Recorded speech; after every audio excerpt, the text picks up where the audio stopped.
नमस्कार, मी संघर्ष आणि आपण पाहत आहात झकास मराठी। महाराष्ट्राच्या राजकारणात पुन्हा एकदा अशी चर्चा सुरू झाली की ज्याकडे फक्त मुंबई किंवा दिल्लीचे नाही तर विदर्भातील भंडारा आणि गोंदिया जिल्ह्याचे राजकारणही डोळे लावून बसले आहे। प्रश्न एकच, शरद पवारांची राष्ट्रवादी काँग्रेस भाजपसोबत सत्तेत जाणार का? आजच्या राजकारणात काय होईल आणि केव्हा होईल हे सांगणे खरोखरच कठीण झालं आहे। कोण कोणासोबत जाईल, कोण पक्षांतर करेल, कोण विरोधात राहील आणि कोण सत्तेसोबत उभं राहील हे अनेकदा शेवटच्या क्षणापर्यंत कुणालाच माहीत नसतं। काही दिवसांपूर्वी देशभर नीट पेपर फुटी प्रकरणामुळे मोठं आंदोलन झालं। विद्यार्थी रस्त्यावर उतरले, शिक्षण मंत्र्याच्या राजीनाम्याची मागणी झाली आणि संपूर्ण देशाचं लक्ष त्या आंदोलनाकडे लागलं होतं। ते वादळ काहीसे शांत झाल्यानंतर आता दुसऱ्या एका मोठ्या राजकीय वादळाच्या चर्चेला उधाण आलं आहे आणि त्या चर्चेच्या केंद्रस्थानी आहेत शरद पवार। गेल्या 6 दशकांपासून महाराष्ट्राचं आणि देशाचं राजकारण ज्याच्या भोवती फिरत आहे ते शरद पवार आता भाजपच्या जवळ जात आहेत का अशी चर्चा जोर धरत आहे। कारण गेल्या आठवड्यात त्यांनी पंतप्रधान नरेंद्र मोदी यांच्याशी भेट घेतली, त्यानंतर सुप्रिया सुळे यांनी अमित शहा यांची भेट घेतल्यानंतर चर्चा समोर आली आणि राजकीय वर्तुळात अनेक तर्कवितर्क सुरू झाले। राजकारणात प्रत्येक भेटीमागे सत्तेचं समीकरण असतंच असं नाही, पण जेव्हा शरद पवारांसारखा अनुभवी नेता मोदींना भेटतो आणि त्यानंतर सुळे अमित शहांना भेटतात तेव्हा चर्चा होणं स्वाभाविक आहे। याआधी अजित पवार गट आणि शरद पवार गट पुन्हा एकत्र येतील अशा चर्चा अनेकदा झाल्या होत्या।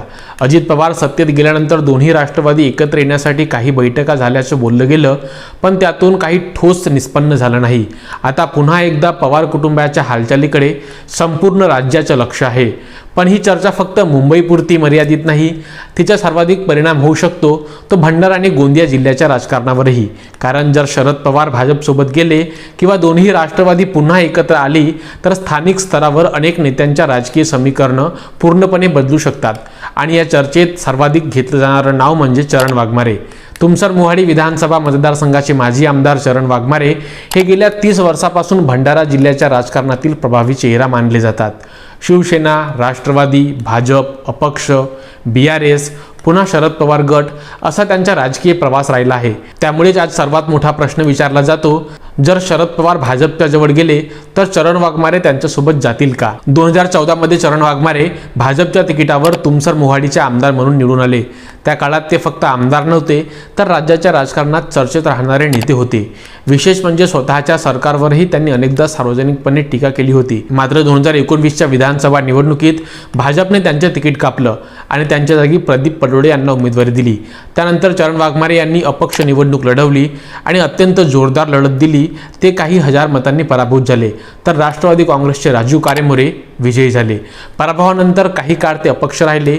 नंतर जिल्हा परिषद निवडणुकींच्या पार्श्वभूमीवर भाजपने त्यांचे निलंबन मागे घेतलं आणि पुन्हा पक्षात घेतलं, पण त्यानंतर स्थानिक सत्ता समीकरणांमध्ये त्यांनी काँग्रेससोबत हातमिळवणी केली आणि पंचायत समित्यांमध्ये सत्ता स्थापनेत भूमिका बजावली।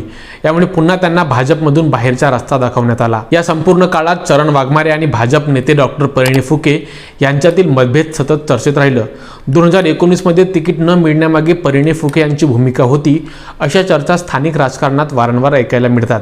स्वतः चरण वाघमारे यांनी एका मुलाखतीत असं विधान केलं, जोपर्यंत परिणय फुके भाजपमध्ये आहेत तोपर्यंत भाजपमध्ये जाणार नाही। या विधानामुळे त्यांच्या मतभेदाची तीव्रता स्पष्ट झाली होती। त्यानंतर त्यांनी भारत राष्ट्र समितीमध्ये प्रवेश केला। महाराष्ट्रात BRS विस्तार करण्याचा प्रयत्न करत असताना ते सक्रिय झाले, पण नंतर त्या पक्षाची गती मंदावली आणि पुन्हा वाघमारेंसमोर राजकीय अनिश्चितता निर्माण झाली। भाजपमध्ये जाणं कठीण, राष्ट्रवादीत राजू कारेमोरे आधीच प्रभावी आणि स्वतंत्र राजकारण मर्यादित, अशा परिस्थितीत ते काही काळ राजकीय दृष्ट्या संभ्रमात दिसले। दरम्यान 2024च्या लोकसभा निवडणुकीत ते स्वतः उमेदवारी घेतील अशा चर्चा आल्या होत्या, मात्र त्यांनी निवडणूक लढवली नाही आणि काँग्रेसचे उमेदवार प्रशांत पडोळे यांना पाठिंबा दिला। त्यानंतर विधानसभा निवडणुकीच्या पार्श्वभूमीवर त्यांनी अखेर शरद पवार यांच्या राष्ट्रवादी काँग्रेस पक्षामध्ये प्रवेश केला आणि 2024ची विधानसभा निवडणूक लढवली, मात्र पुन्हा त्यांचा पराभव झाला। राजू कारेमोरे विजयी झाले।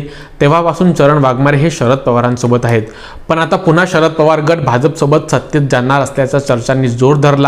त्यामुळे भंडारा जिल्ह्याचे राजकारण पुन्हा एकदा अस्वस्थ झालं. आता सगळ्यात महत्त्वाचा प्रश्न असा आहे, जर शरद पवार गट भाजपसोबत गेला तर चरण वाघमारे नेमकं काय करतील? कारण त्यांचा संपूर्ण राजकीय प्रवास पाहिला तर अनेकदा स्वतःचा स्वतंत्र मार्ग निवडलेला दिसतो.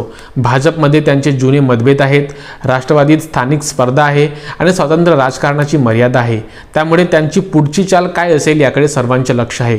काही जण म्हणतात ते शरद पवारांसोबत राहतील, काही जण म्हणतात ते स्वतंत्र भूमिका घेतील, तर काहींच्या मते भविष्यात नवीन राजकीय समीकरण तयार होऊ शकतं.